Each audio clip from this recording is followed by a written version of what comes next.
theory, you could just, I could just put a machine.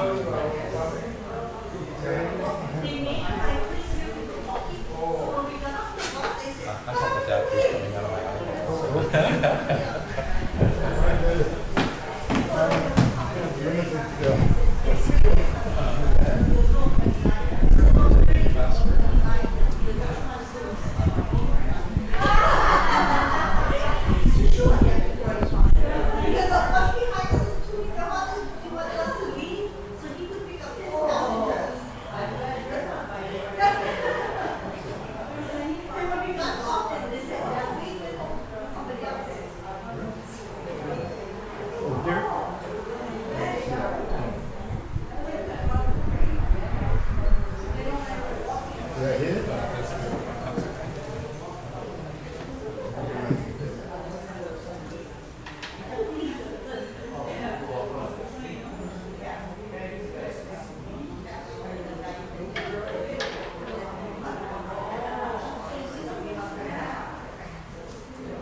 Yeah.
It would help if you filled in the first couple of rows. Did you come up? Because You're going to be on that side? I guess so.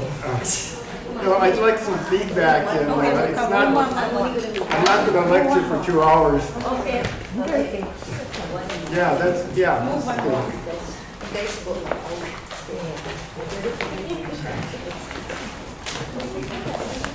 Yeah, but it really is weird. Melissa.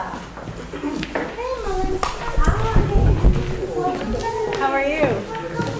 Thank you. I miss you guys.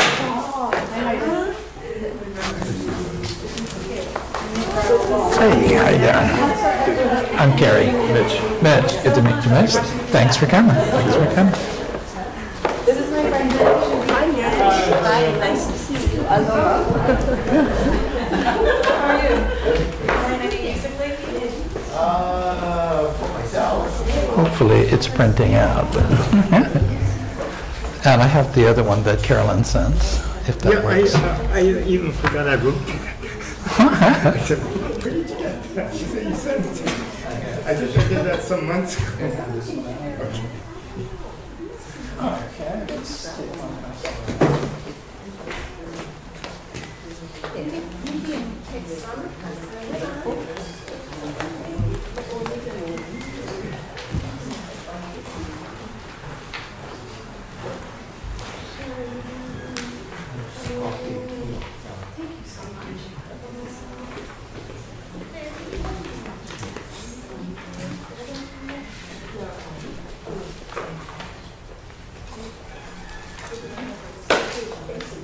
Everybody have one?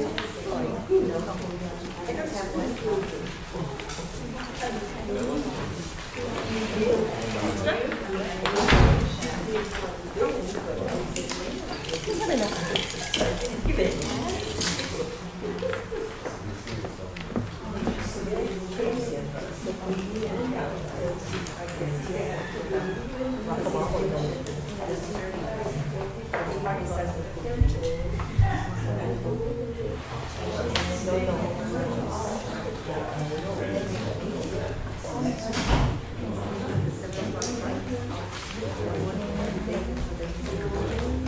You know what the problem was? I didn't hit send. I just sent it, so. Okay, so this is the one that you Yeah, sent. okay. So- Yeah, I just sent it. I don't know if you have time to Okay. resend. Okay. If you Because send it could be that- helpful to have, pictures. Okay. Yeah, because I can put that on these screens. Okay. I found something in draft. I didn't send it yesterday. Okay, so we'll go. We're actually live already. So good evening. Good evening, everyone. Good evening, everyone.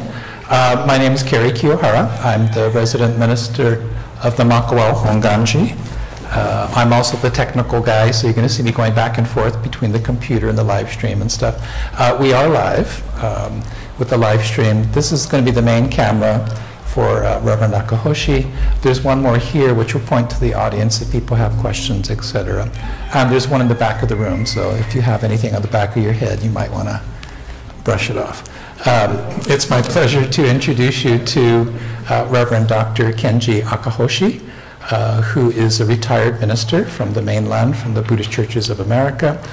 Prior to that, he's a retired dentist, and he also has a master's degree in transpersonal psychology, which you're going to have to ask him what that means, because I'm not really sure. But just to suffice to say that he has an unusual career path for Honganji minister. Also is known for a very rapid diversification of the sanghas at the temple where he's been, and he does take a different perspective on the Jodo Shinshu teachings.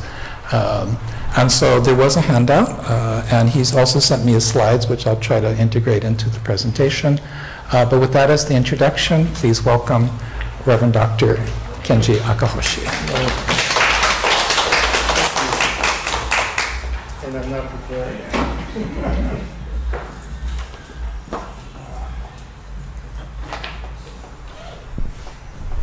Test, test, test.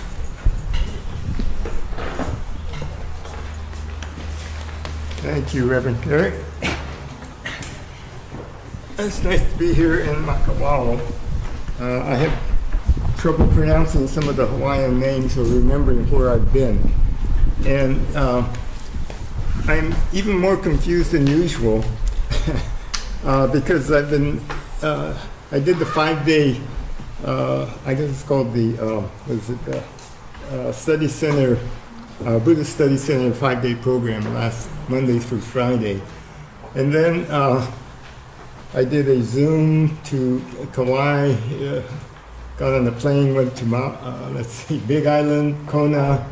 I've been doing a couple different places a day, and on slightly different topics. And so I'm always confused because I hear myself saying something I just said a few hours ago. And I have this feeling that I'm repeating myself. The thing I'd like to do tonight is really have kind of a discussion, because I am proposing some things that are different, and you hear that it is different. And I'd like to know who I'm speaking to. So can you show me, if you're pretty new to Buddhism, 1 or 2 years, can you raise your hand? Relatively new, or, yeah. And then what about 3 to 10 years or so? And then more than 10 years? Okay, then. All right, this gives me an idea. And what I like you to do really is to ask me questions, because those of you who have been around for a while know that there are certain things that we kind of hear and take for granted. And I'd like to first, explain what Reverend Kerry was saying about transpersonal psychology. I kind of found out about that about 40 years ago and decided I wanted to get credentialed, and so I did get a master's. And what that means, it's beyond the person. Psychology is usually interpersonal, where we're dealing with each other. Transpersonal means beyond. And a simpler term might be spiritual psychology. It's how we humans deal with the spiritual world. And it really began at the time of Jung, and a man I follow is named Assagioli, an Italian psychiatrist, who developed this thing called psychosynthesis rather than psychoanalysis. It's a psychosynthesis. But anyway, these psychologists realized that humans have dealt with the spiritual. And so it's the newest school of psychology. And when they were studying consciousness, they said, oh, there's a group of people that have been doing this for a couple of thousand years. They're called Buddhists. And so I thought that they really understood Buddhism, but were talking about it in a way that resonated with me as a younger person. And anyway, I would come back to, I was always involved in BCA things and wondered why we didn't take advantage of that. In any event, this is what I've been doing even as a layperson before I was ordained. And I'm presenting what I feel is an experience of how we can interpret Buddhism, but from a much more modern point of view, because we have a lot more information. And we're talking about the two differences of the difficulty of communicating this Jodo Shinshu now in 21st century America. I'll start off with what are the differences? Aren't there difficulties or barriers? To point it out, what does this mean to some people? Come, yeah? Right? Oide, oide. What might other people think this says? Bye-bye. Bye-bye. Stay. So if we're saying come here, but other people think we're saying bye-bye, is that a problem?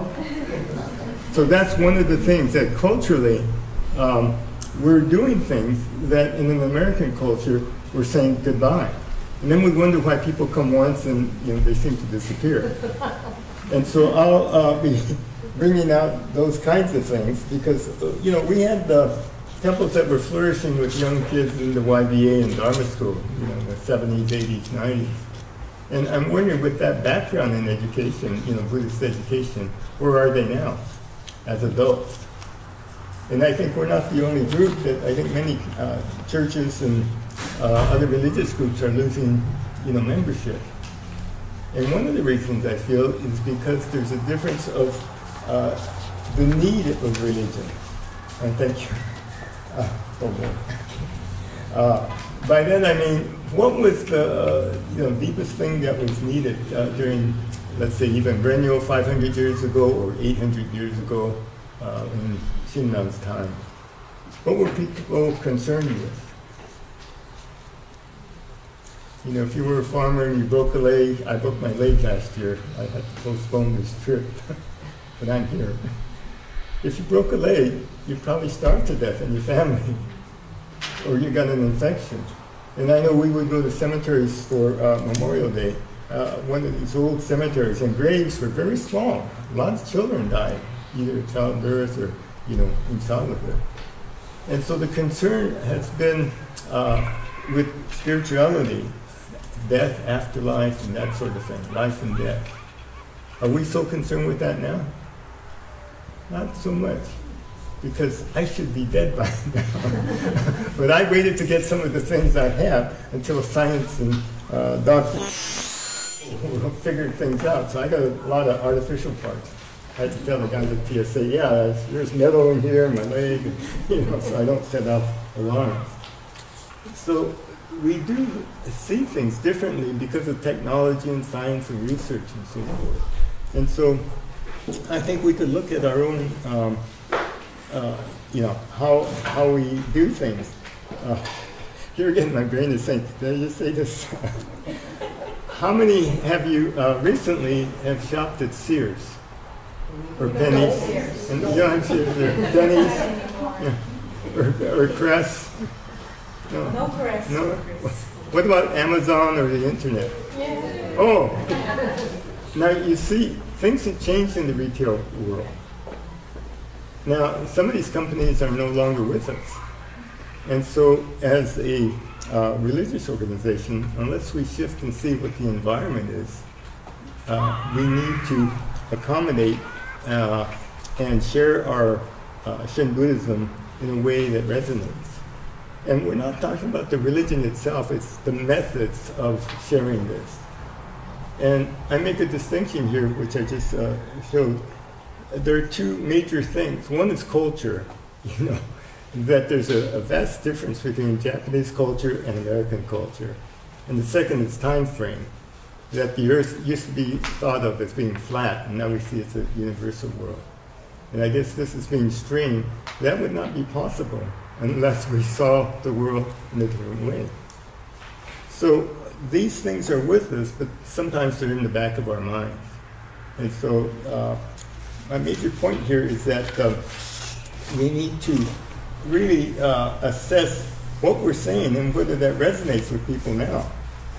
I wonder if I have the right slides here. Okay. Now, during the time of the Buddha, Siddhartha Gautama was a prince, and he lived a princely life. And what are we asking our kids to do? You know, get a good job, make a lot of money, live like a prince and princess. And yet here's a man that at that time lived a very extraordinary life. He was like the 1%er of his time. Dad was a king and so forth. And yet he realized something.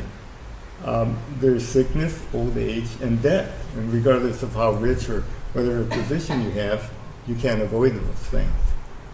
So he left home searching, and this follows a pattern. And I've done this thing called a vision quest, where many nature-based peoples have had this, where children at the age of, let's say, adolescence, go into the wilderness with only, well, maybe not a tarp, but with no food, to fast for about 4 days. And what they're doing is leaving childhood behind and calling for a name to be an adult. And they take things from nature and find what their place in the society is, in their community. And there's no teenage years. That only began with Frank Sinatra, I think. Yeah, you're either a child or you're a grown-up, you know. And with this initiation, what happens is they decide, oh, I'm going to do this. I'm going to be the warrior or the cook or the, you know, the caller. But it's not as an individual. As children, we are individuals.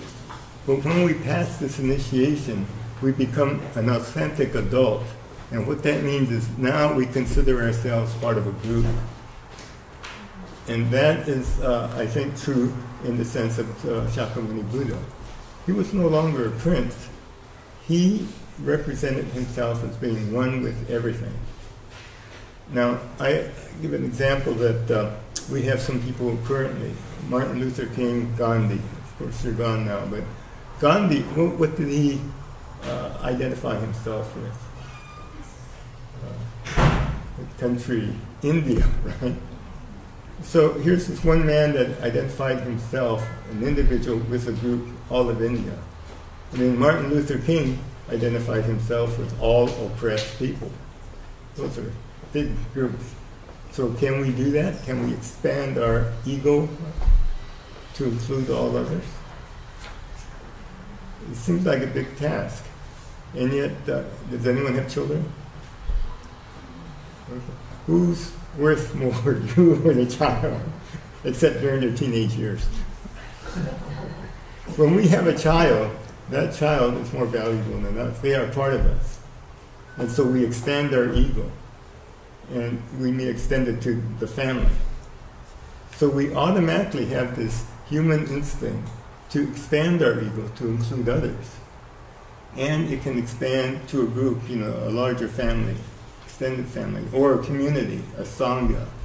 And it could expand to include the whole city, if you have a mayor or council people, or a state, California, Hawaii.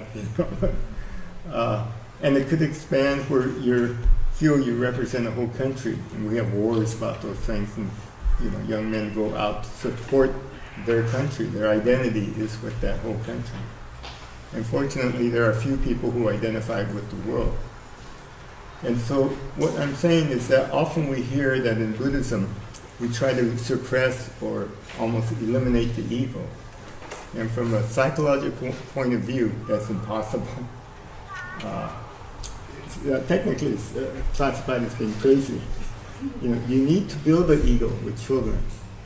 Not that they lose it or get rid of it, but they expand it beyond, at a certain point in their life. And now, of course, it's not adolescence, more like 20, 30 or 40 years old.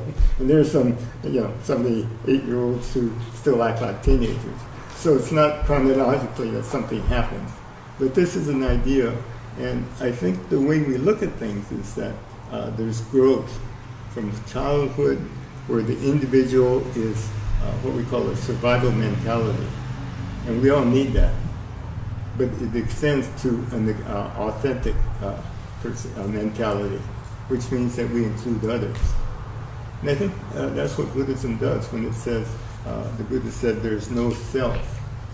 What he meant by that is there's no individual self. We're all connected. That nothing is alone. So the second thing he said is everything is interconnected. Whatever we do affects everyone else. Whatever everyone else does affects us.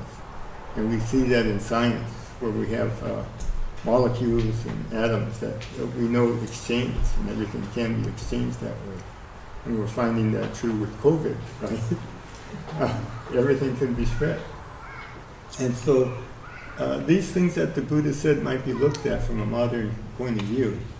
And now I feel science is validating that because we have more instruments and ways to see that it's valid.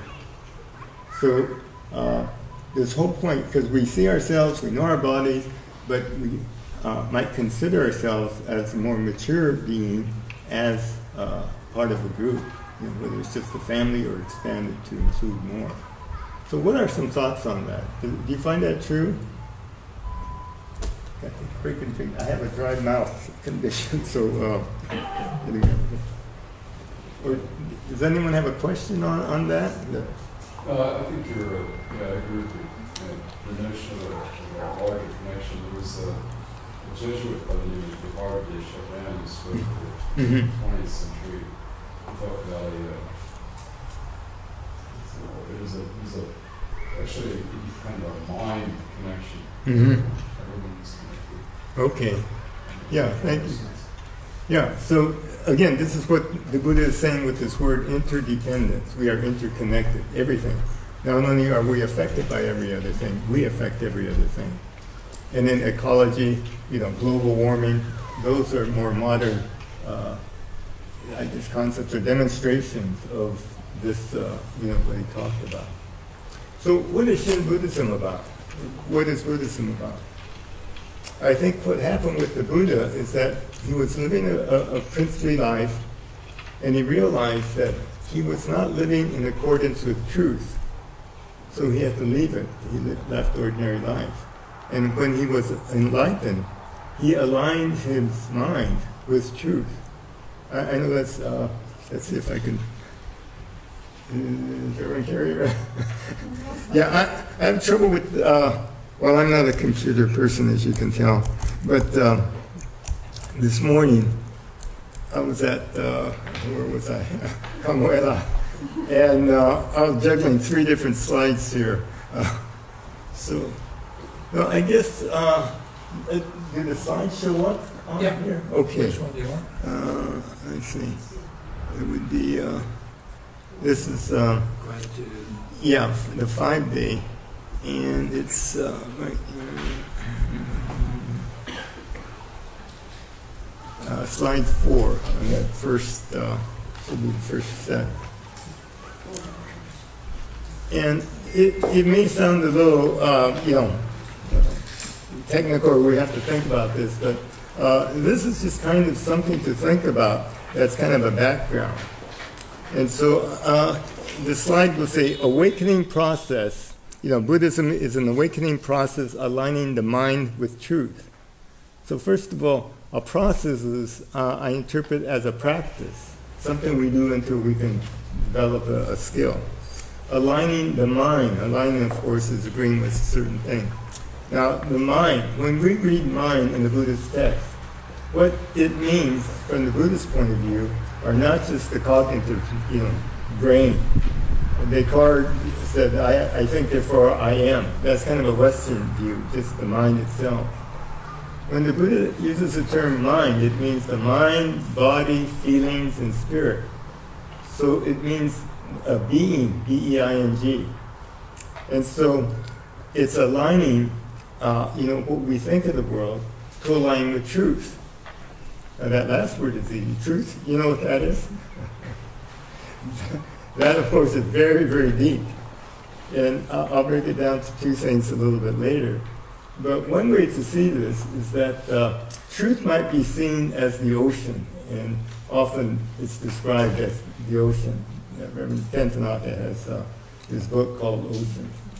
And so here we have the ocean, and we want to know truth. So we get into a submarine and go down, and we look out a porthole, and we see truth. And so we have this little sliver in the ocean and say, well, now I'm in it. I know what truth is. And so we go around telling people, I see truth. Shin Buddhists do the same thing, but we're looking out a different porthole. And that porthole is in the back.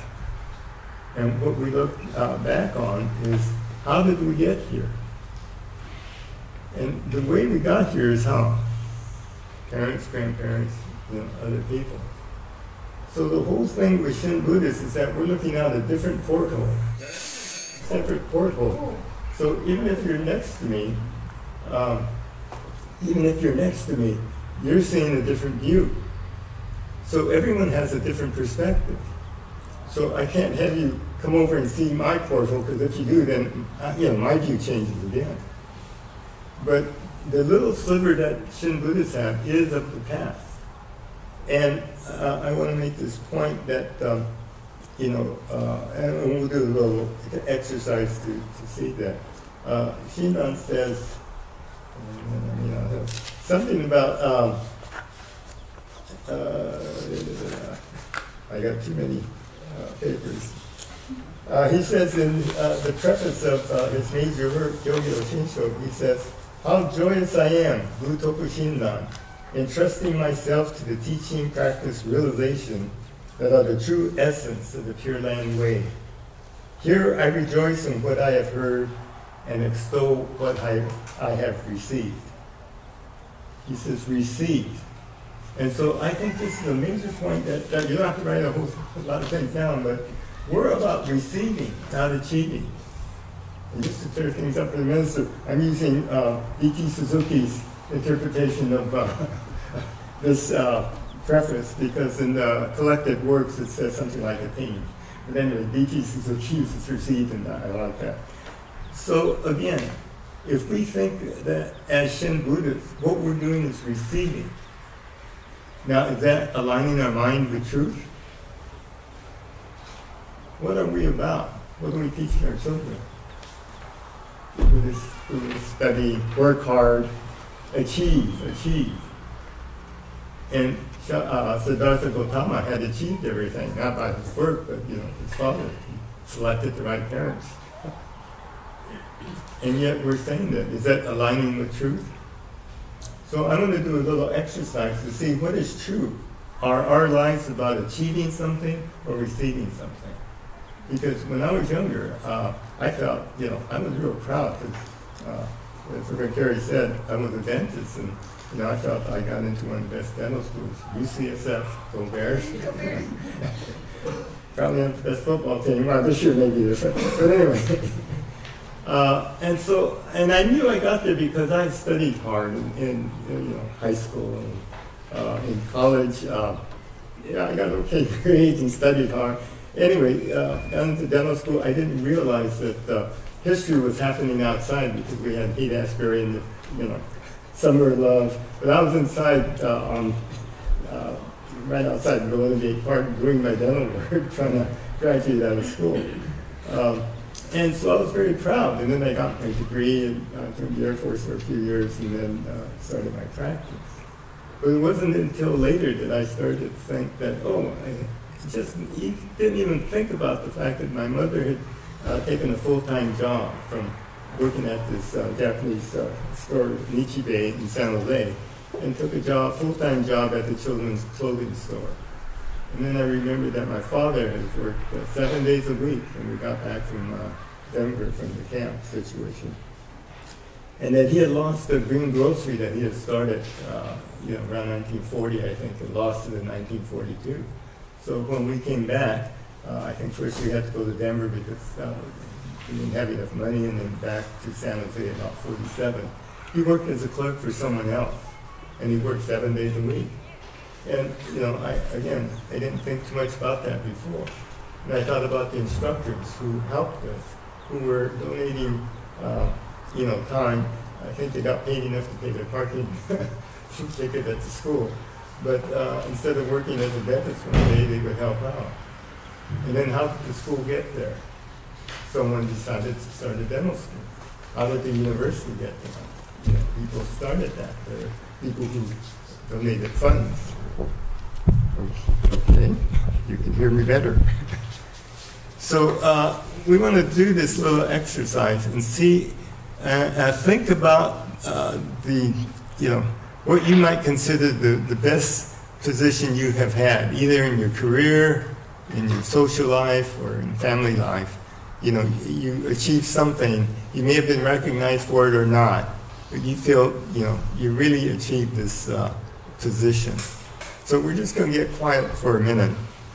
I sometimes get people in a meditation posture, but just kind of don't close your eyes completely. You might just kind of straighten your back, think of a string tied to the top of your head, and then slowly let your eyes close just a bit. But don't close it completely. Have a little slit open so we know that there's something going on the outside.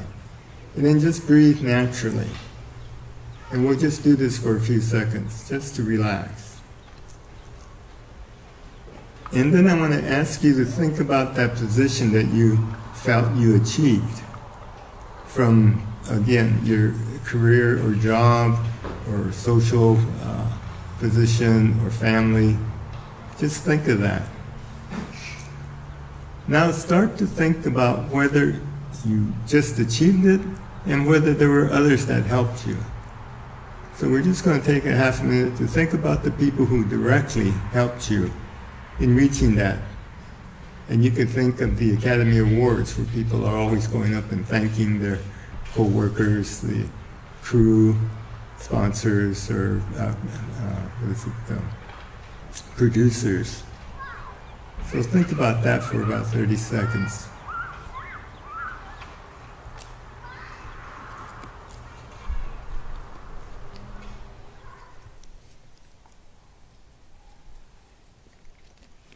Now, think about all the indirect help you've had.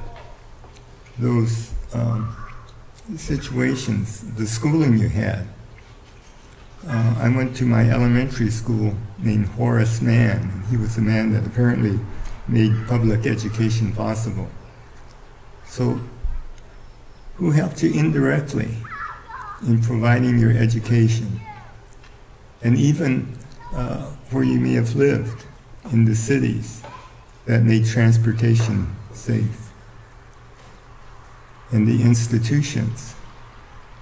And that may go back to, how did the city provide you with the proper sanitation, water, electricity? So I'll be quiet for another 30 seconds and think of all the indirect help you had, all the things you received. So I'll be quiet.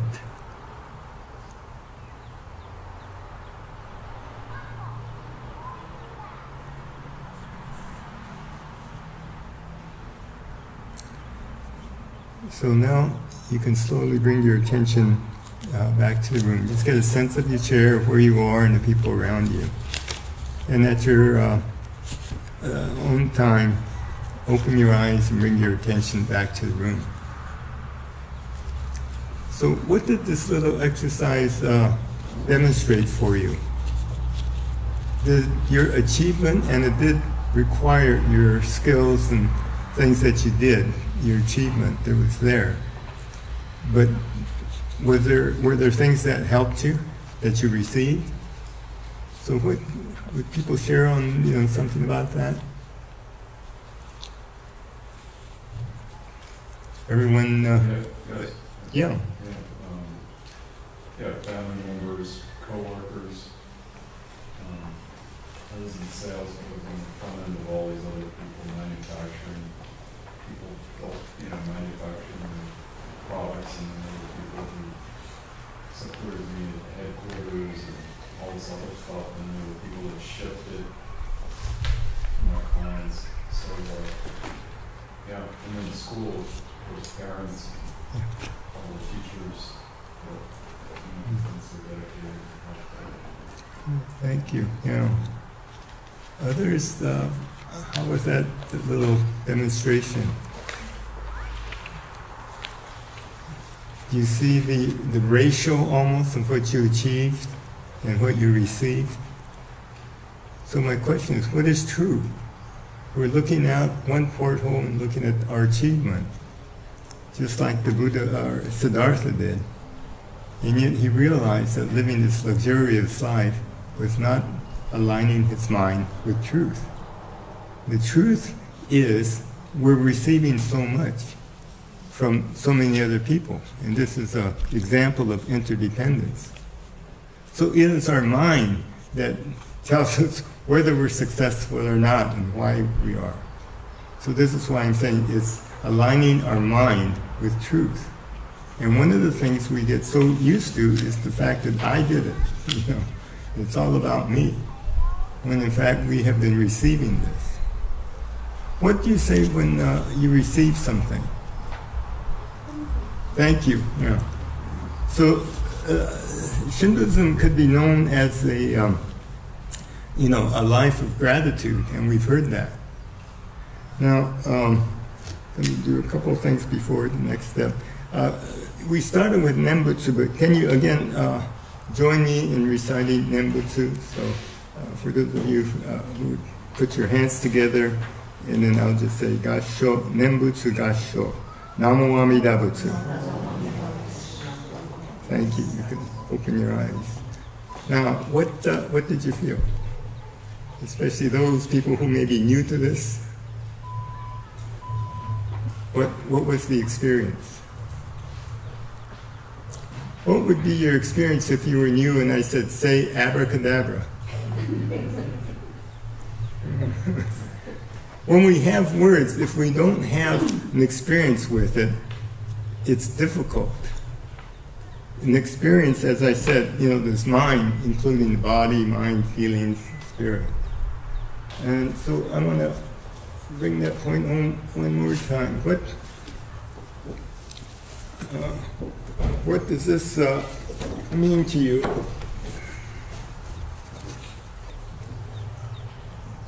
Anyone? Balance? Right? Okay, yeah. That's right. What does this say? Okay. And you know what this is in Buddhism? We call this the middle path. Because the Buddha led a life of luxury, and his initial search was to become an ascetic, a monk. And at that time, the practice for people at that time was to deny everything to the physical body. And he did that and found out that didn't work. The 5 other cohorts he had felt he had quit, which he did. But he realized that didn't work either. So when he sat and vowed to sit until he realized an awakening, and when he did reach that, he said it's the middle path. So it's the balance. So do we understand what balance and middle path is now? Okay, I'm glad we understand it. Now, for those of you who are able, please stand up. Just take a minute. Now, if you're able to, if you're not, don't stress yourself. All you have to do is lift up your leg, one leg, and then let's just hold it for about 5 minutes. Okay, put your feet down. Is that easy? Or how long were you able to keep your foot up? Some people are taking yoga and they're pretty good at it. I see someone back there that's pretty good. Okay, we can sit down now. So, do you have a little different idea of middle path? We can understand something, that's, okay, but it's the practice. It's the experience of something. And we find out that it's much harder, to physically balance on one foot. So I'm on the middle path about 3 seconds. And so that's why practice is so important. And let's see, I think I'm going to find the right.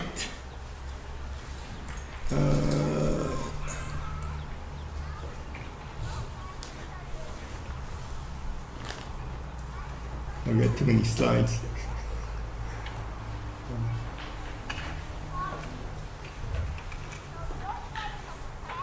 Oh, I guess I don't have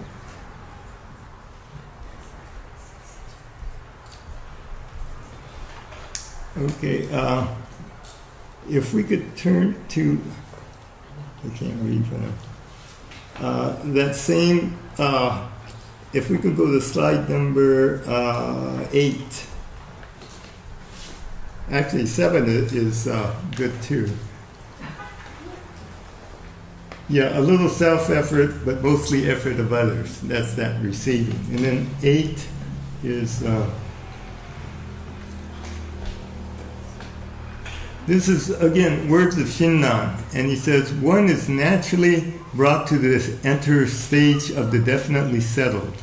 Solely saying the Tathagata, that means the Buddha's name constantly, one should respond with gratitude to the universal vow of great compassion. So what he's saying is, thank you is a way, or kind of a meaning, part of a meaning of Nembutsu, Namo Amida Butsu. And I think as an entry point, thank you is understandable. We know what it means. We don't have to go through a long explanation. And for those of you who have read, Tanin Sho explains Nembutsu, chapter 10, very short chapter. And Yuen says that Shinran feels that it could be defined as indescribable, inexplicable, and incomprehensible. You can't describe it, can't explain it, you can't even figure it out, think about it. So what he's saying is this deep experience, we could say it's profound and spiritual. And so we could give that kind of description, but thank you is an opening gate, and that's not the whole thing, but it's part, it gives Nembutsu some some experience. And so I've been using this, and most people who are new to Buddhism find that it works. But it's having that become a practice or something that we get accustomed to. And in a culture like Japan, that is a given. People are always you hear the term arigatai. You know, the whole environment is gratitude. And I think and what I'm presenting are things that we might do to show that we're not about a religion that talks about old things that happened, you know, several hundred and a couple of thousand years ago. That what was said was true at the time and it's true now. But the way it had to be said in a way that people of the times could understand. Could the Buddha talk about atoms and molecules and interchange? It's difficult. When Shinran wrote the things he wrote, as I said, things were described, the unknown were often attributed to gods or demons or, you know, even family tragedies and human experiences. That if you didn't live a certain way, then, you know, we had problems. But the Buddha based his truth on what was natural and true for everything on earth. He said there's impermanence, there's interdependence. Now, what causes things to change, this impermanence? Why does this mass change? He felt there was some energy. And he said this energy, he described it in two words. Well, this is Sanskrit, he probably spoke in Pali. But Amitayus, which is life, and Amitabha, light. So, immeasurable light and infinite life. So those, do we use those Sanskrit words? No, we don't. What Japanese word combines the two? Who's in the Dharma school?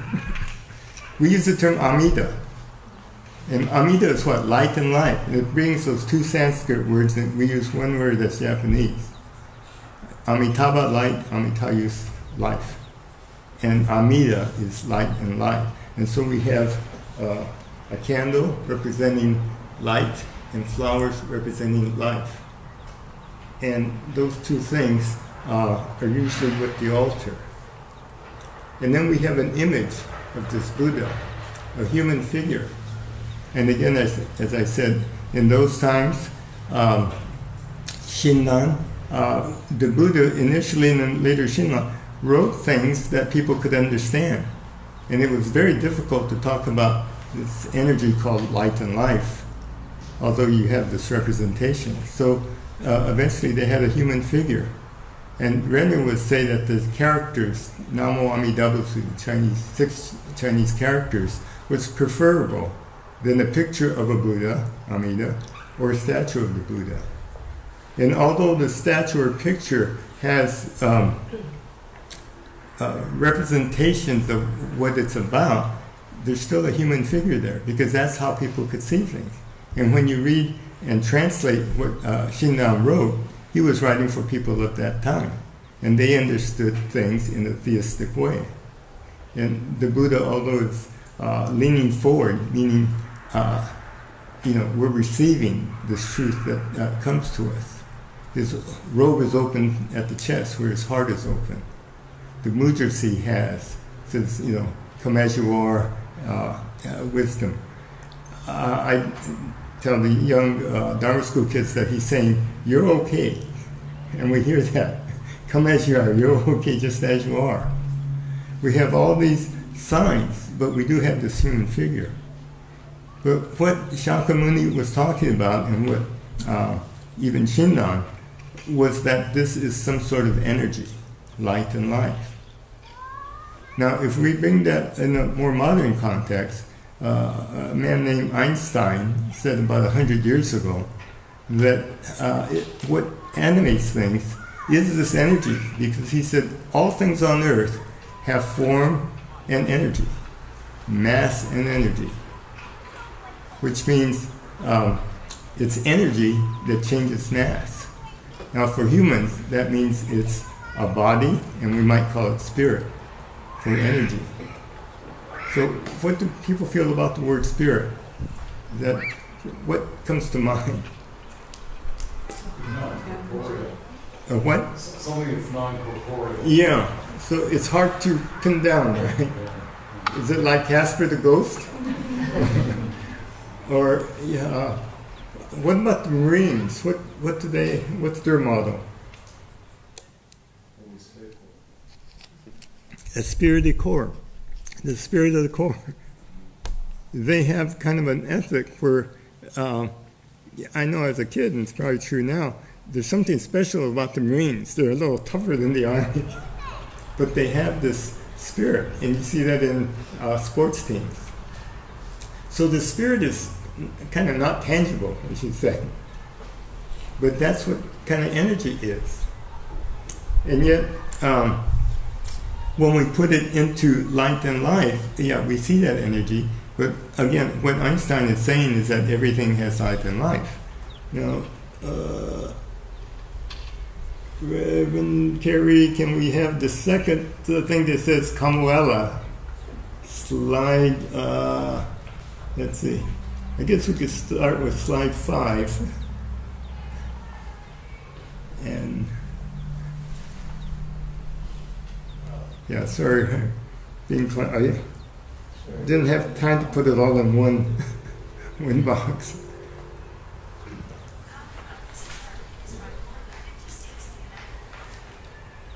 We'll see back in the control room there.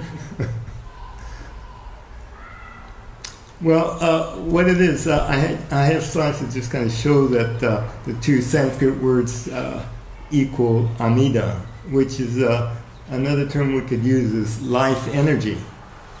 And that it's the same when, impermanence and interdependence can be equated to body and spirit. Now, one thing, how did that energy get in there? Yeah, there's the two Sanskrit words, and then the next slide, that's Amida. And then the next slide will show, no, too low, too far. Or it might be the wrong slide show. Yeah, it's probably the wrong slide. I'm pretty sure it says Kamuela, and then what you might just turn to is slide 8.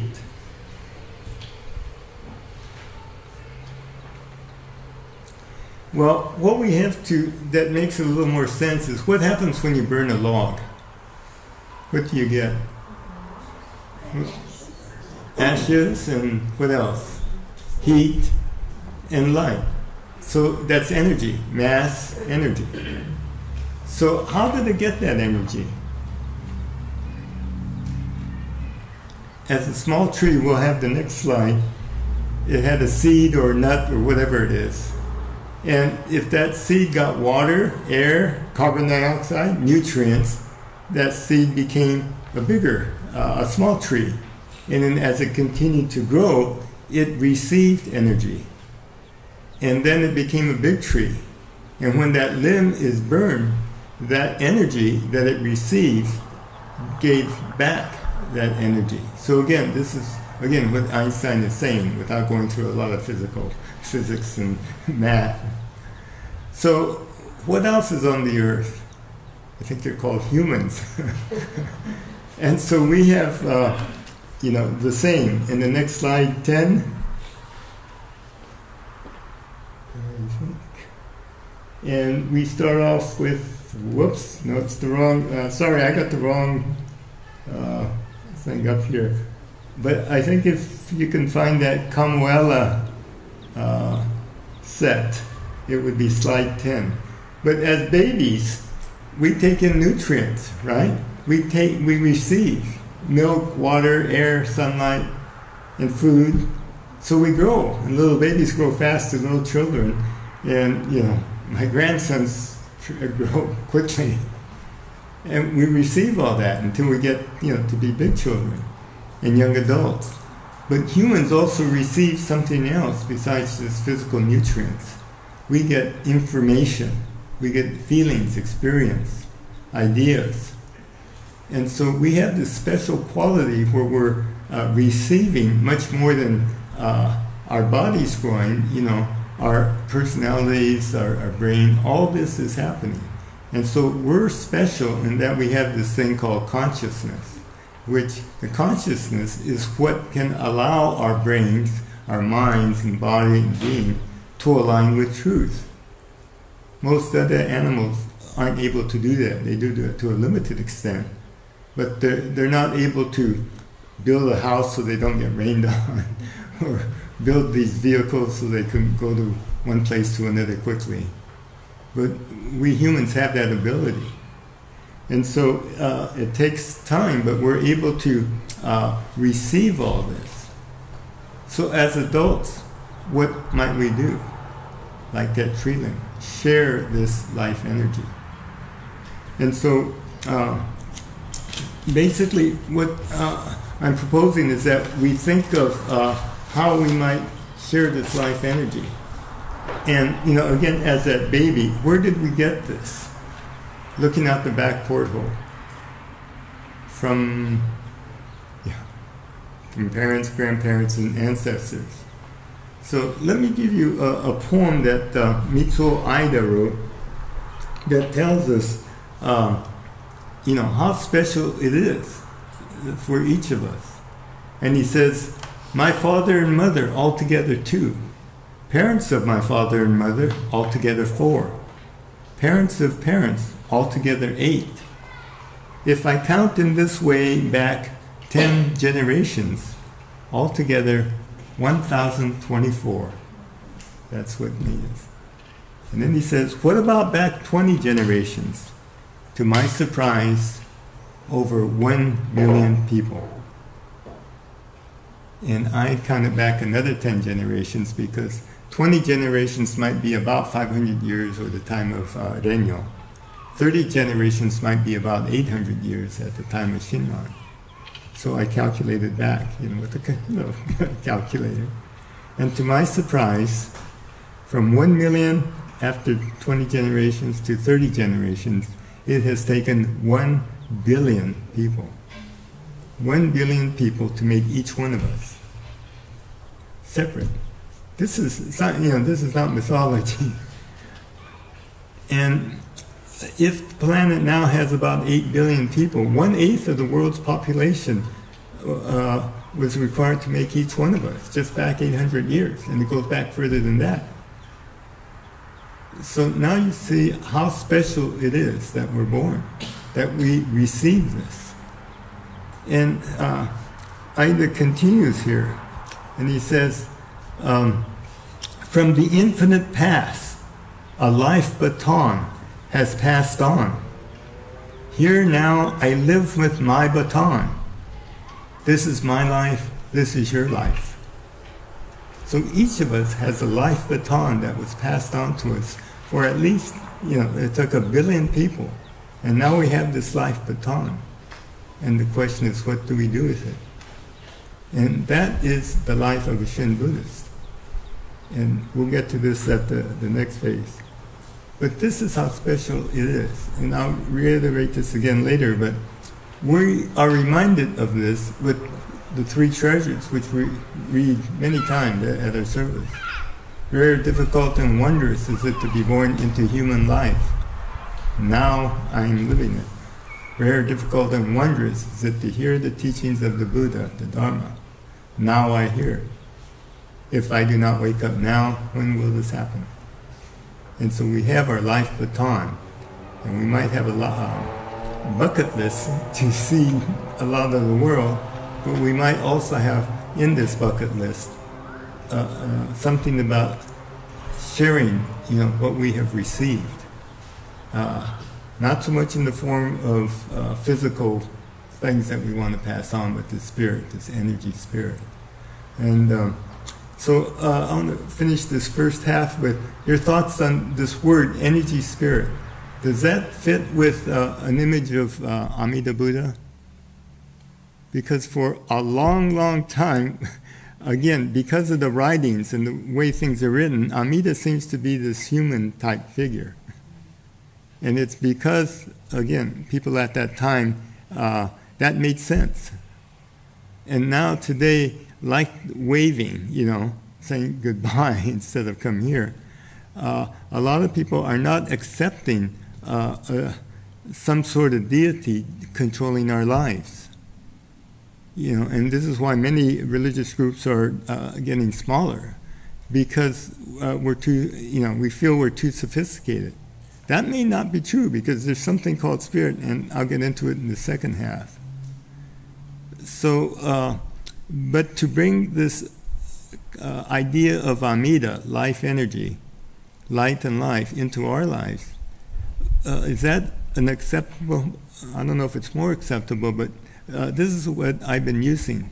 Amida is life energy. Life energy is what animates us. It's what makes math move and change.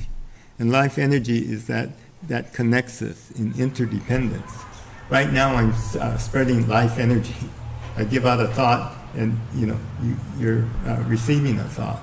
I say pink elephant, and many of you, pink elephant. So that's life energy. We're not exchanging body parts in sports and dancing or whatever. We're exchanging ideas, energy, not, So this is their interdependence. And I think by using the term life energy, and the other term I use for Amida is, instead of, we have this thought of self-power and other power, I often use, self-effort and effort of others. All those people that we thought about that helped us achieve, whatever position we have, that was the effort of others.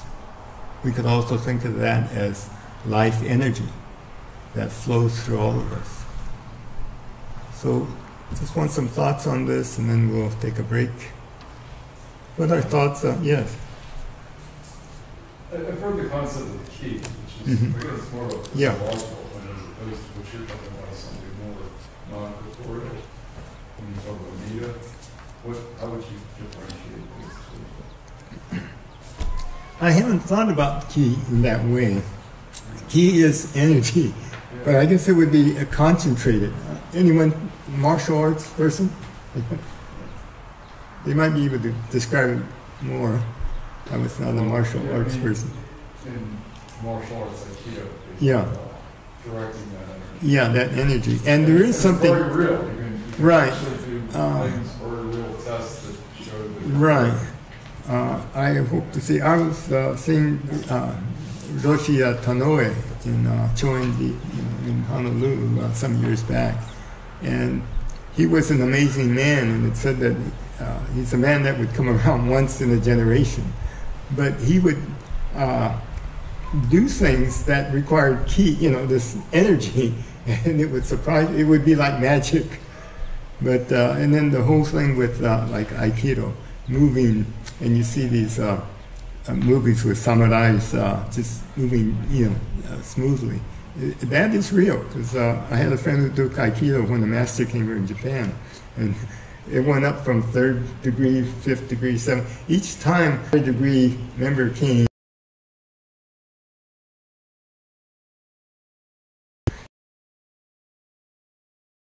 a situation where about, 8 or 10 people attacked him, and just like the movies, he just started flipping everyone. And so that, it's in there somewhere. I don't know how it fits, but there is this life energy. And when some people, and it takes, I'm sure, decades to get there, practice, practice, practice. And again, this is where you're not in your mindset. You're not thinking logically. You're moving with some spirit. You're aligning your mind with this energy. So I think that's, where it might fit.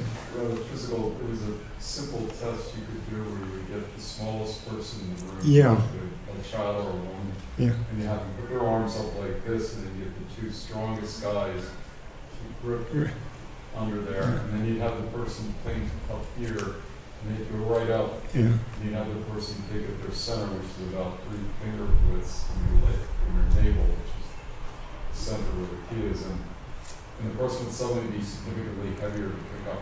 Yeah. So it's like a real thing going on. Well, I was asked to do that with, Reverend Kusada. This man was about 5 feet tall, probably less than 100 pounds, Aikido master. I thought he was a manservant when I first met him. Found out he's an expert in many different fields. But we did that, a friend and I were asked to lift him up. And, we did. And then he said it himself, and we couldn't get him off the floor. And, 5 foot, 100 pound man. Okay, let's take a break. And, yeah. So, yeah, Reverend Kenji, Kenji Sensei has been traveling since the morning. He came in from the Big Island, so let's give him a 10-minute break. There's an accessible toilet right there on the corner. The other restrooms go out the front door or the side door, turn left, is the next building over. So let's come back in at 7:14. And then we'll do about 30 minutes and then about 15 minutes of questions after that. So we'll be back at 7:14.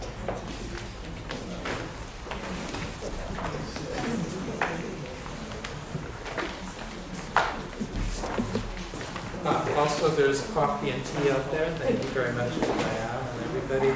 And also, the Komoda Bakery has donated, what is that, long johns. So if your diet allows you to eat that much sugar, please take one home. Or please eat one now and take it home.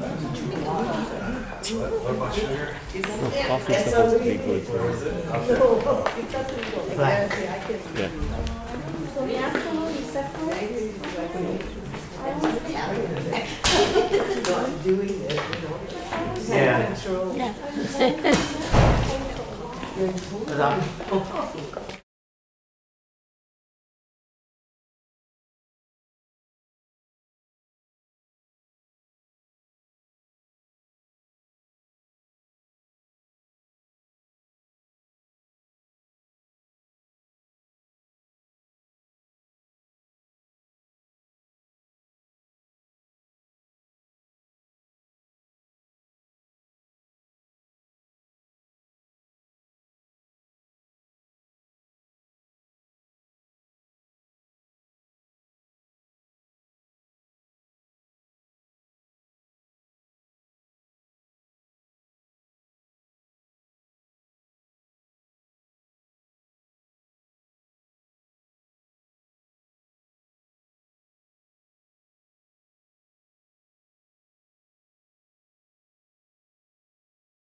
show one night.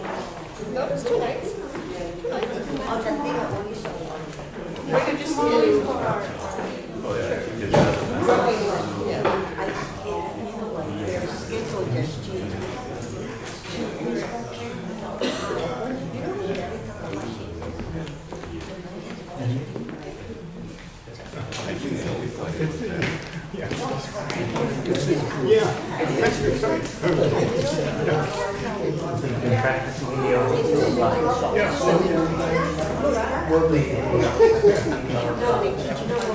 I could go over my health, broken arm, broken leg, other things. San Jose. I grew up in San Jose. Without the camera, and we didn't send them to little more. without the Yeah, so we have grandkids there.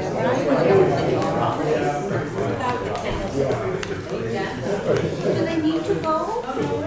Their mom said to go. Now, that's just paid for. Yeah. I don't know, but even the historical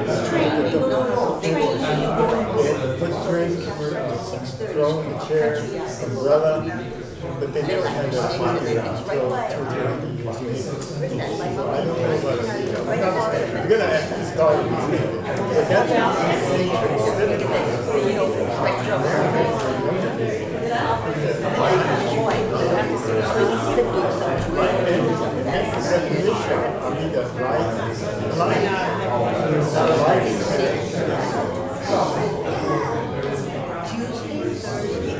yeah, it has to be American. I see my kids are young but they're not Japanese.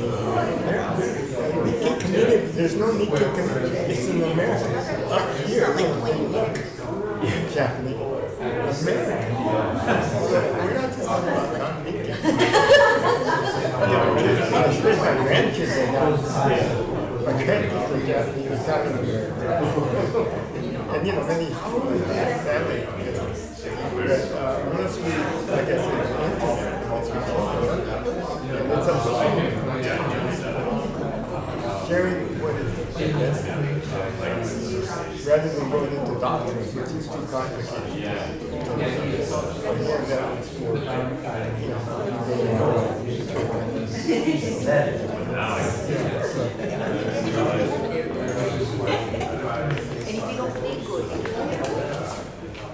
oh, Jeff Wilson, yeah. I didn't see that tomorrow. Yeah, that's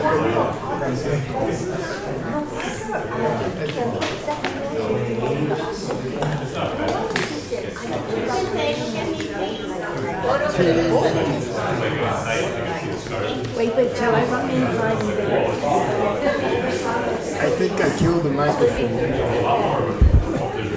This one, but this one's great. Hello, 1, 2, 1, 2, 3. He just changed batteries, I guess, in this one. Oh, okay. Oh.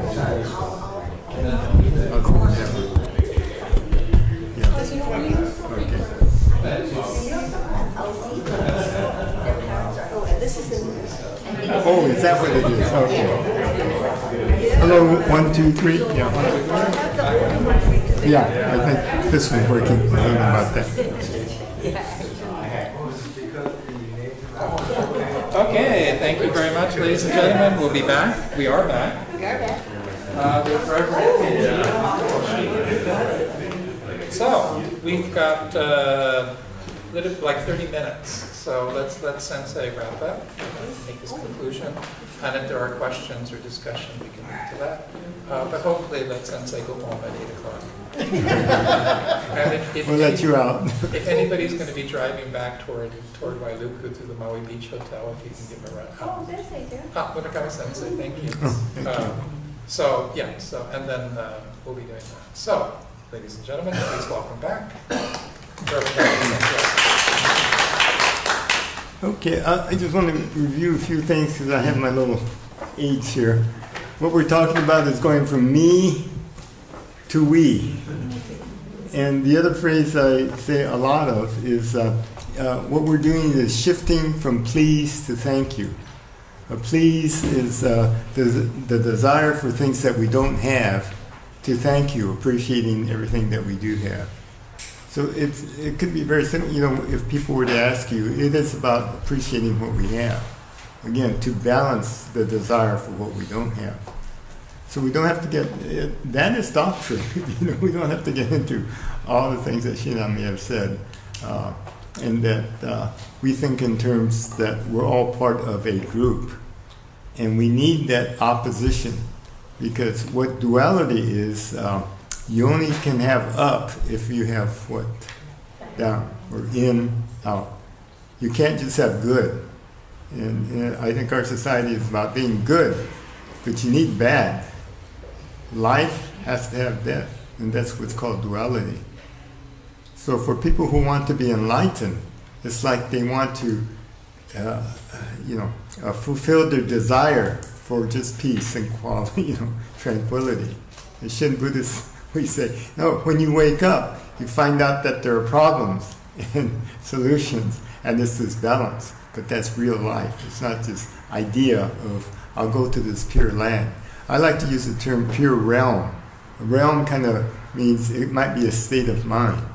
And the state of mind is feeling settled, just realizing that there are hardships. The clouds of evil, ignorance, and greed. But beneath that, there is light. So this is what Shinran tells us.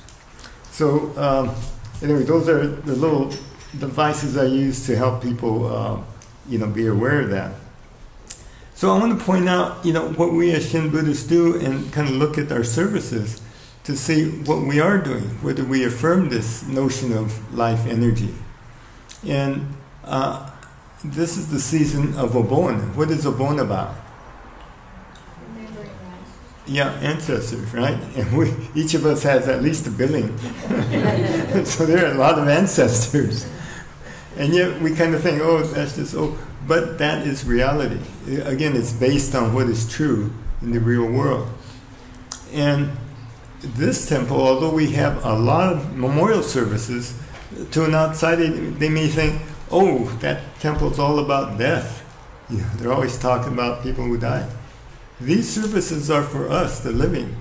Even the pillow service. I have no control or ability to determine what happens after a person dies. That was during Honen's time.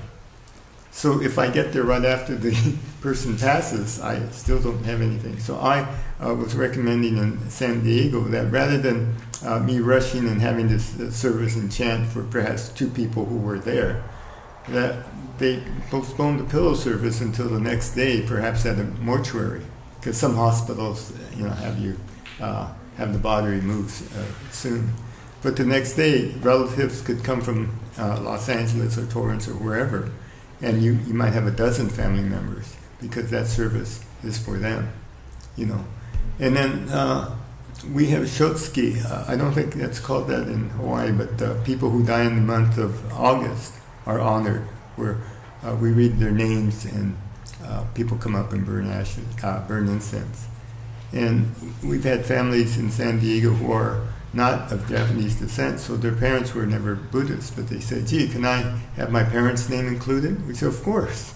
So we include their name, because many other religions do not have this thought of continuance. But I think as Shin Buddhists, yes, this life energy is there. And we have the first year, third year, fifth, seventh. You have a The question? microphone died. Oh, hello.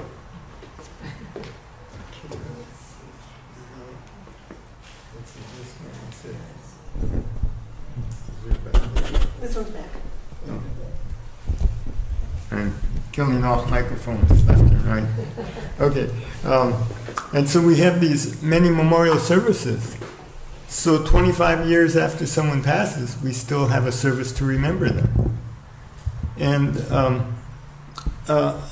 I'm asking, does anyone ever bring flowers to a cemetery or clean cemetery stones? There's just stones. Why do you do that? Because we have a religion that affirms that the spirit lives. We can't see it.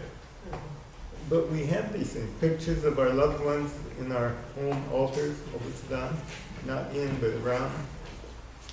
And continually we affirm that. I think I killed it again. You have so much life energy. So life energy. Burning out the I'm batteries here.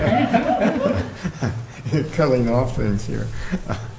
Anyway, so again, I want to affirm that, yes, you know, we bring flowers, and oftentimes at a city cemetery, you see that the Buddhist section always has flowers and it's clean, whereas many other grave sites are kind of forgotten. So we have these things that we do continually to affirm this life energy that we call Amida, effort of others. So by calling it effort of others or life energy, I'm not planning to denigrate Amida, but make it more real for some of us. And yeah, the statue, you know, we've been associated with that for so long, but for some younger people who say, yeah, I don't know, I don't think I believe in a deity. Well, even with all that symbolism I mentioned, that life energy is something people can relate to. You know, you put a battery in these and it has life energy. And have someone like me talking it, we're dimes. But there is life energy. So that's what Amida, and this is the definition, you know, as he said. Amitayus, Amitaba, Amida, light, life. And so just by thinking of things differently, perhaps you could pass this on to your children. So one thing, we had a poem written that was taken up and made into a song in Japan. And I think the reason that happened was that the poem resonated so closely with the Japanese attitude of what happens after. And I think the culture of Japan was influenced by Buddhism. And we had a retired minister, Reverend Aoyama, who played harmonica. And he'd often play this and sometimes say the words. And the poem is 1,000 Breezes. In Japanese, it's Sen no Kaze, which is very popular in Japan again. So I'll read the words here. But Reverend Aoyama would play his harmonica, or people would often request it for a memorial service or for a funeral. And so, again, this is what I think reflects, you know, this thought. 1,000 Breezes. Don't cry. Please don't cry before my grave. I am not sleeping there for eternity. Look, I have become 1,000 breezes circling the world, sparkling like diamonds in the clouds, and pouring light on the nourishing grains within gentle autumn showers. Look again, I have become 1,000 breezes circling the world. When you wake in the morning, I become a bird flying all around you, and at night, a shining star. You are always enveloped by innumerable forms of life, so don't cry for me. Don't cry before my grave. I have become 1,000 breezes, constantly by your side. So this poem, I think, reflects some of the things I've been saying, that it is this life energy that when we pass that on. And again, we receive this life torch, or life baton, from those in the past. And so to remember this is to use the words Namo Amida Butsu, which reminds us of this, reminds us that we're interconnected, that it helps shift our thinking from the clouds of despair and greed, ignorance, to one of appreciation. So this Namo Amida Butsu is very valuable. And rather than think of Buddhism really looking at the past, and again, as I said, 800 years ago, life and death were real issues when people were dying from simple infections, you know, the flu or some kind of disease would come around and people would just simply die. I think what is being honored is life. The fact that we have had human birth means that we made it. We made the team. We could play this game called life. And I gave you a description of, you know, the billion people it's taken. There's one other thing I'd like to tell you that's, again, scientifically based. I come from a biology background. So it takes one sperm in 10 million to impregnate one ovum. And it goes a distance what might be comparable to a marathon. So each of us has won a marathon race against 10 million others. And so we got there and we made it. What happened to that second sperm that hit the egg? If there was no second egg, no twin. What happened to that second one? Nothing. Each one of us has a failed twin. That second one never made it. So when we start to complain about, oh, my husband is doing that, oh, the government that, just realize that that second sperm never had the human experience we have. So again, you know, three treasures. Rare, difficult, and wondrous is it to be born into human life. Now we are living it. Again, rare, difficult, and wondrous is it to hear the teachings of the Buddha so we could wake up. So we not only are born, but we become aware of it. And that is a unique ability of humans. And it is that we are born. And if we have that confidence and awareness that we were born and the statistical odds that it is impossible, then, you know, I don't know if we're worried about what happens when we die. And so again, the Buddha did not have telescopes, but we're concerned with the sunrise and sunset, and, you know, we set our clocks to this. But in reality, I had a slide of this. You know what this is? If you can see it. This is apparently the Milky Way, but this is one galaxy. And I'm told that there are 1 million stars in the galaxy, which, you know, I can kind of, or 1 billion, I think it's 1 billion. But then I'm told there are 1 billion galaxies. So when the Buddha says there are innumerable Buddhas in Buddha lands, he knew about this intuitively, what we call noetically, without a telescope. So in this vast emptiness, which in his language is called Dhammakaya, this thusness, suchness, emptiness, we're alive. And so there's what's called 3 bodies of the Buddha. There's this emptiness that we talk about that we don't understand, that we can't comprehend. And then we have Nirmanakaya, the historical Buddha who represents us as humans. How do we, you know, like we said, conceive what is inconceivable? We have Amida Buddha, life energy, figured as Namo Amida Butsu, a human figure, whatever we want, to represent what we can't imagine. Because I can't imagine what this means. And what that tells us in this mythology, you know, Honganji is the temple of the primal vow. We're not the temple of Amida Buddha. And the primal vow is saying this life energy comes from, again, this myth explains it. This Dhammakaya Bodhisattva making 40 vows. And the primary one saying all of us will awake. And the reason we'll awake is because we were born somehow against all odds. And so with that assurance, death is just part of life. And this is why I see Shin Buddhists accepting death as is. You know, yeah, I'm going to go fighting and screaming. But there is this notion, you know, I have no, you know, thoughts of going to, as you know, says, whether I'll go to heaven or hell. But he is reassured because he realizes and appreciates that he was born. So I'll end with this thought. You know, we have a bon, and I think you just had that recently in other temples. And that's a time when we really affirm that this life energy is all around us, and it's just us that remain kind of asleep. And when we wake up, coming to service or born, then we realize, oh yeah, we're here because of the efforts of others. And when during the bon there's lanterns, you know, the music, sometimes taiko, kids running around. We remember when we were kids, and you know, we were in this community.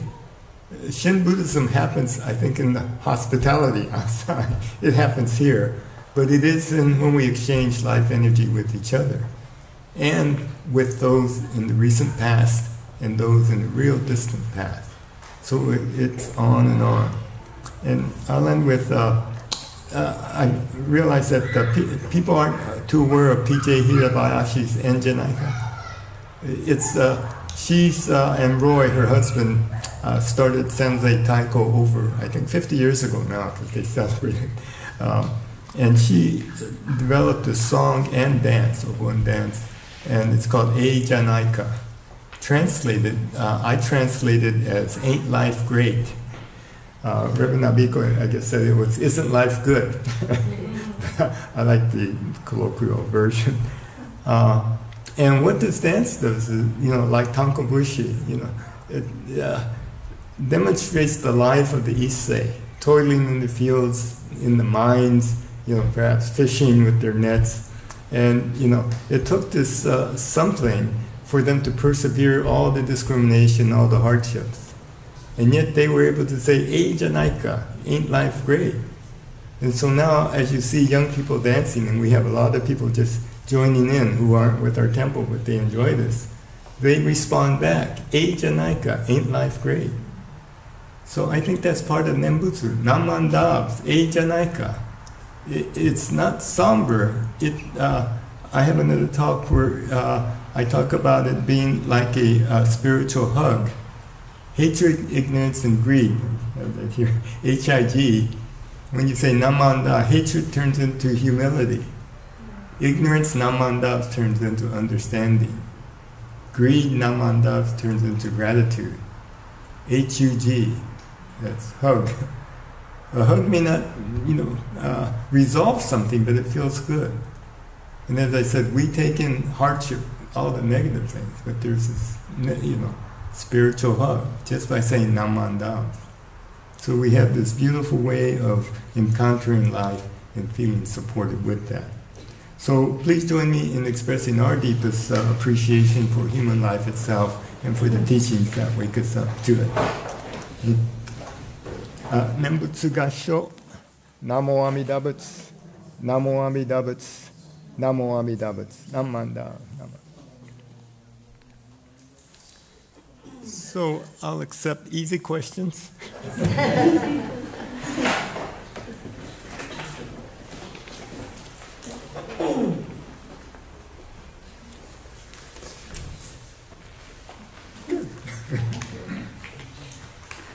I'm sure Sensei will take hard questions. If I don't know it, we have someone back here who has all the answers.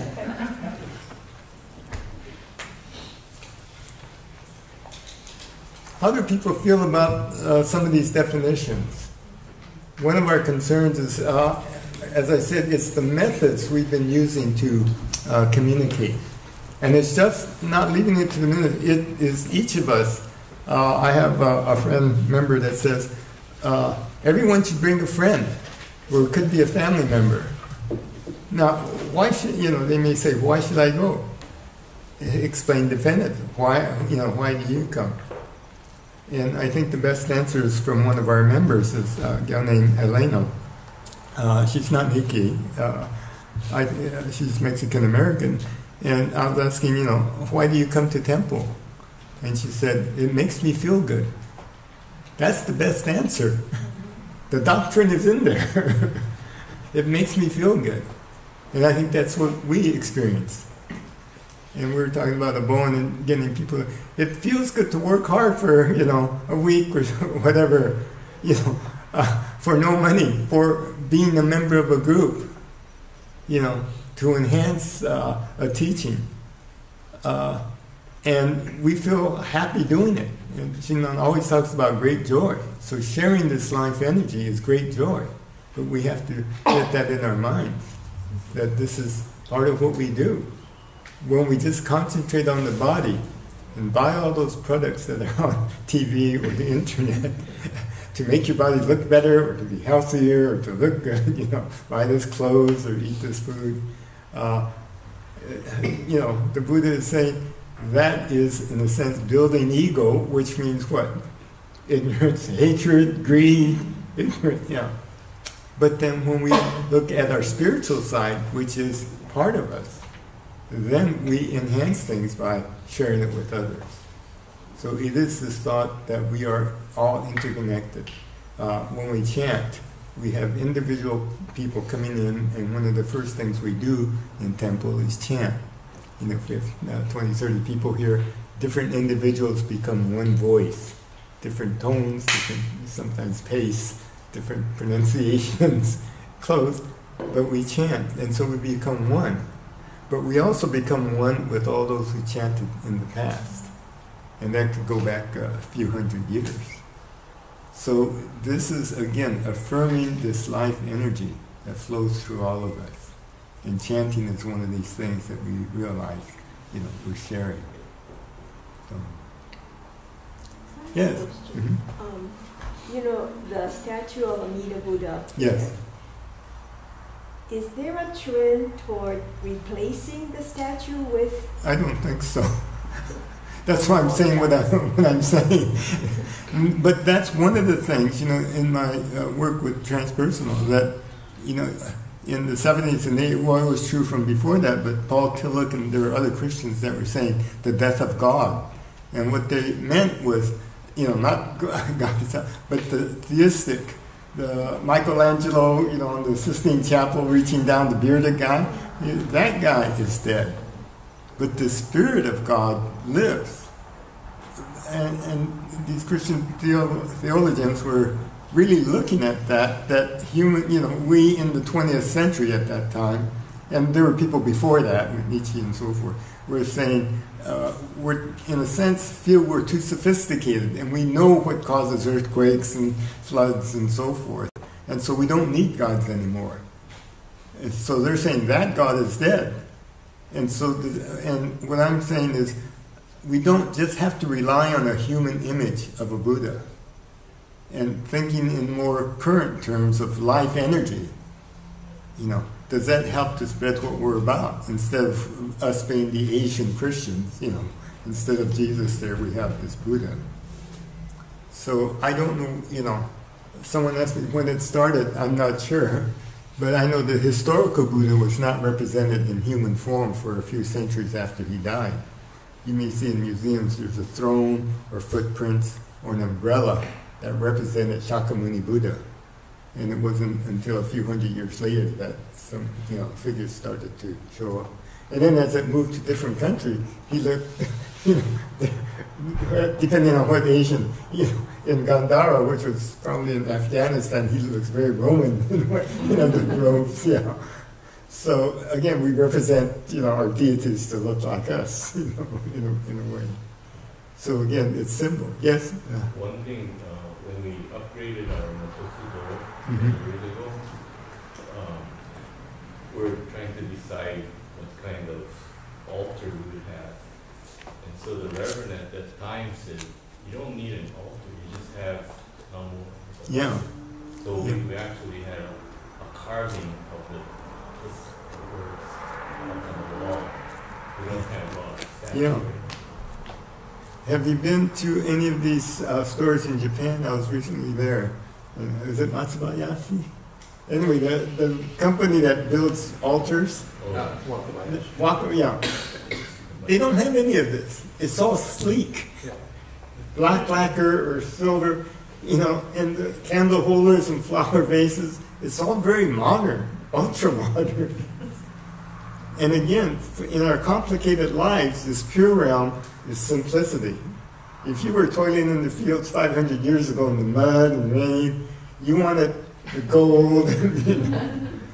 So, yeah, we need to keep up with the times, and our, you know, Onaijin is slick and modern. And Berkeley just has, you know, a wall with one statue, a human statue. But yeah, that Namu Amida Butsu is Renyo's choice is being better representation. Again, it's a symbol, it's to remind us, as I said.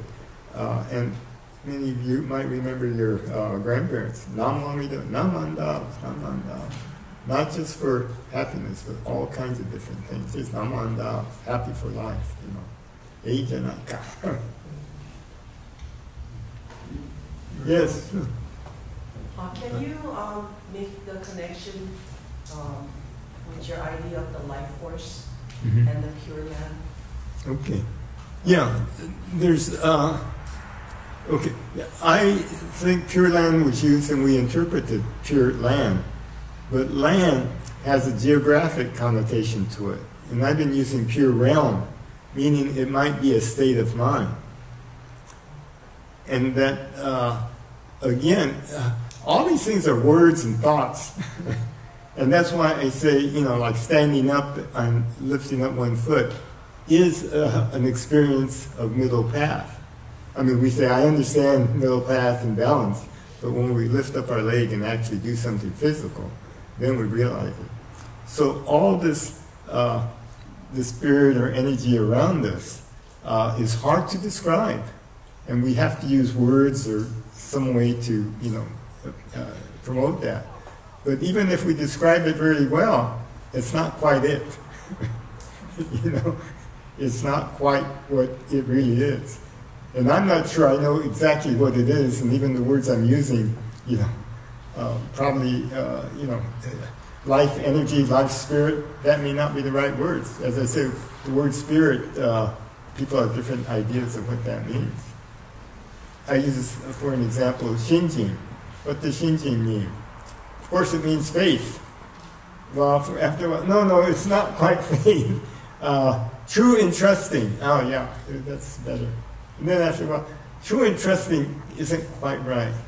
So now Shinjin is interpreted as Shinjin. That's an accurate definition. So words just are symbols of, you know, things. And we get hung up in that. I think that's one thing the Zen Buddhists do. You know, they try to get you out of your normal thinking. What is the sound of one hand clapping? You know, all these koans are so you're not thinking logically. So you become more intuitive. And there is this feeling, you know, of being with life forces, you know, as we were saying, ki, you know, being with this life force. This energy side, and this is why this transpersonal psychology really impressed me, that humans have this spiritual side that's so difficult to talk about and explain and get a sense of, but it's real. You know, it answers so many questions that you can't answer at the you know, conventional plane. You know, what's a good answer for old age, sickness, and death? There are no good answers. I got 2 out of 3. But you could answer it only on a spiritual level, you know, where people feel, okay, you know, I'm sick, I may die, I may get better. I'm old, there's no cure for that. And that last one, so, but half of it were, you know, part of us is spiritual. Again, this guy Einstein said so, and a lot of other things we do, you know, with gasoline or, you know, we're burning all these things, that we're validating what he said is true. And the Buddhists also said the same thing, Amida, life force.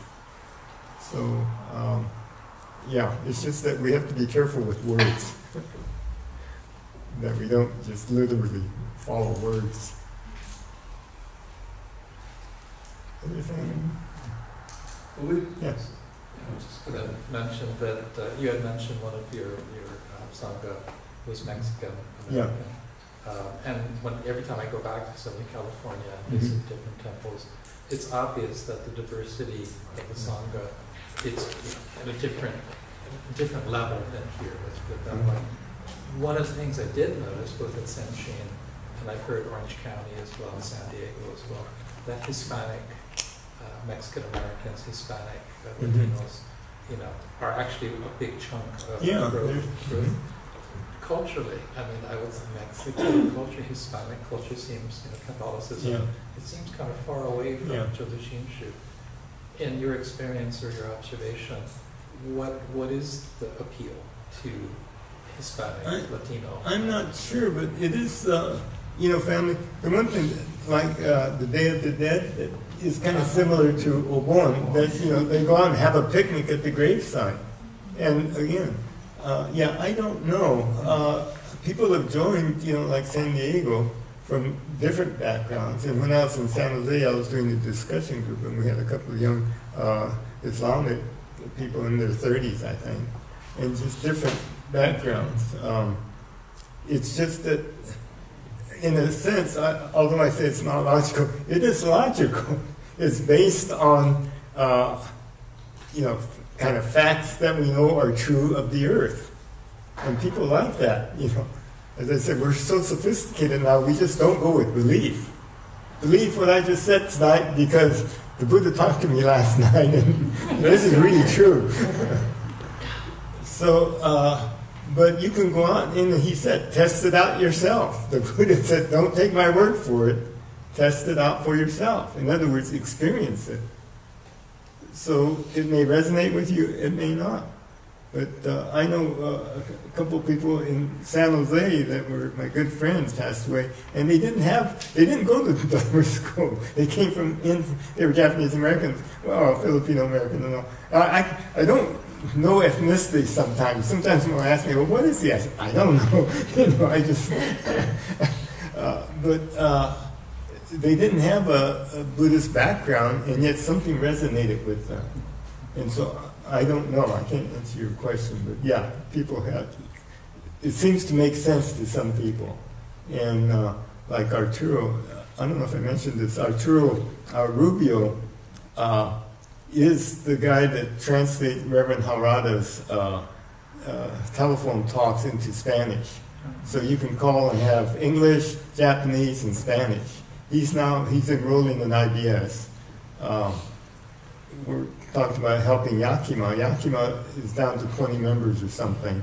I was there a couple of years ago. Lon Inaba sold his ranch to Native Americans because he said when the Issei came, they bought the land from Native Americans, and he was showing them how to farm a ranch or do whatever. But again, there was a large Mexican-American population and large Native American population. So when I was talking, my wife said she's sitting in the back, and there was this couple where the wife was Native American, they had a teenage son, and she kept kind of nodding in agreement, as I was talking about Buddhism. And I was doing a lot of things in Native American kind of things with this Vision Quest thing. And my wife thinks I'm more Native American because I can play the drum, Native American drum. I'm not too good with taiko.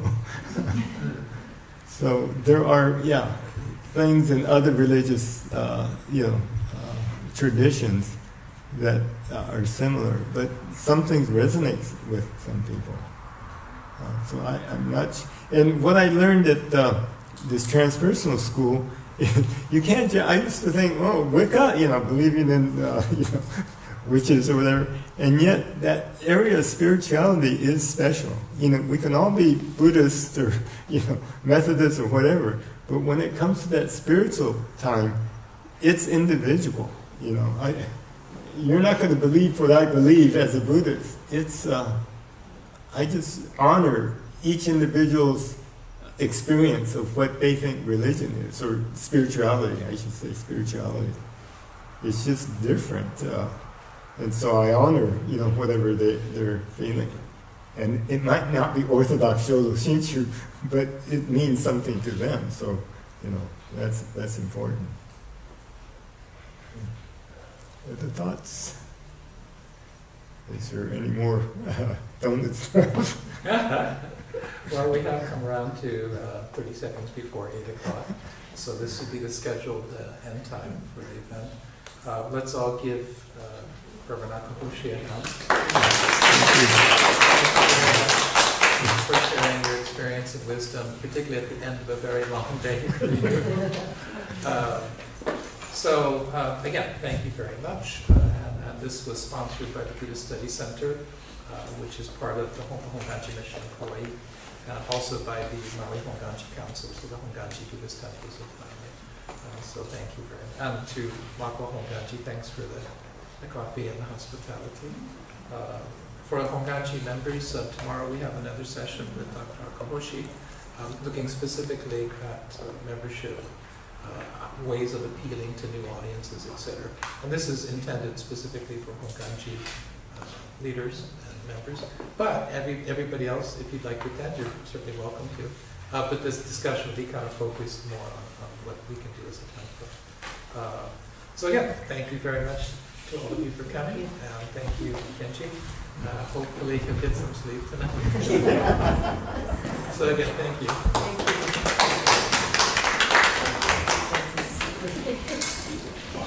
I'm not sure if it's better this one, Ellen? Yeah. Oh.